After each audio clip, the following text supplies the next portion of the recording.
আসসালামু আলাইকুম রহমতুল্লাহ। পিয়ারে নাজেরিন, আজকে আমি আপনাদেরকে খুব গুরুত্বপূর্ণ একটি আমল শিখাবো। সেটা হচ্ছে কারো উপর যদি কারো আসর, কারাব জিন, কবিশ জিন, ছোটো বাচ্চাদের উপর মাদ্রাসার মধ্যে যদি জিন শোয়ার হয়, কোনো মহিলার উপর যদি কালো আসরের কারণে মেন্স বন্ধ হয়ে যায় বা কোনো পাগলামি করে, আসরের কারণে যদি ঘুমের মধ্যে খারাপ দুঃস্বপ্ন দেখে, সেক্ষেত্রে আজকে আপনাদেরকে আমি যে কোরআনী শক্তিশালী আমলটি শেখাবো, আপনারা সেটা শিখে নেওয়ার পরে আপনারা আর কোনো জিন্নাতুর কষ্টই ভুগতে হবে না। সেটা হচ্ছে যে কোনো শনিবার বা মঙ্গলবারে আপনি 1 পোয়া খাঁটি সরিষার তেল কিনবেন। তারপরে পাক পবিত্র হয়ে কিছুক্ষণ ধরে শরীফ পড়ে এইবার সর্বপ্রথম 7 বার আলহামদু শরীফ পড়বেন, সূরা ফাতিহা। এরপরে 7 বার আয়াতুল কুরসি পড়বেন।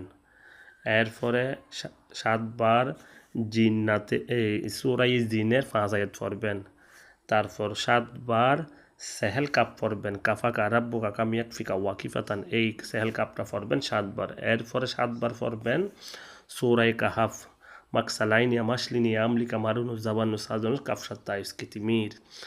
এই প্রত্যেকটা যা বললাম 7 বার 7 বার পরে প্রত্যেকবার দম করবেন সেই সরিষার তেলের উপর। এরপরে আবার দরুদ শরীফ পড়বেন। এরপরে এই সরিষার তেলগুলি কোনো মাটির মধ্যে আর রাখবেন না। তদবিরের তরতিব মেনটেন করতে পারলে, মানতে পারলে কারেন্টের মতো কাজ করবে। এই পরানো তেলগুলি আর মাটির মধ্যে রাখবেন না, রাখবেন বক্সেলের উপর। যা একবার বের করবেন সেগুলি দ্বিতীয়বার আর ওখানে রাখবেন না। যা বের করবেন সবগুলি মাথার তালু থেকে পার তালু পর্যন্ত মালিশ করে ফেলবেন।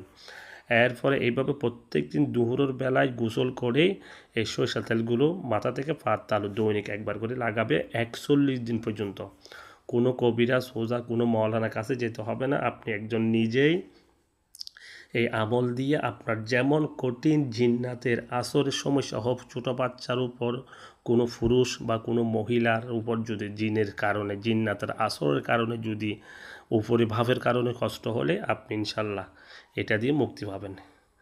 আর এখানে আমার এই বিজ্ঞাপন প্রচারের একটা কপি দিলাম, এটাও একটু মনোযোগ দিয়ে ধৈর্য ধরে একটু পড়ে অবগত হতে পারবেন। যদি কোনো মনে করেন যে আপনার আরও কোনো ঝামেলা আছে, সেক্ষেত্রে ইনশাল্লাহ আমার সাথে যোগাযোগ করে আপনার নিঃসন্দেহভাবে যে কোনো কাজ আপনি অল্প সময়ের মধ্যে আদায় করে নিতে পারবেন। আমি দেশ এবং বিদেশ সারা পৃথিবীতে আমি মানুষকে সেবা দিয়ে থাকি চালানোর মাধ্যমে।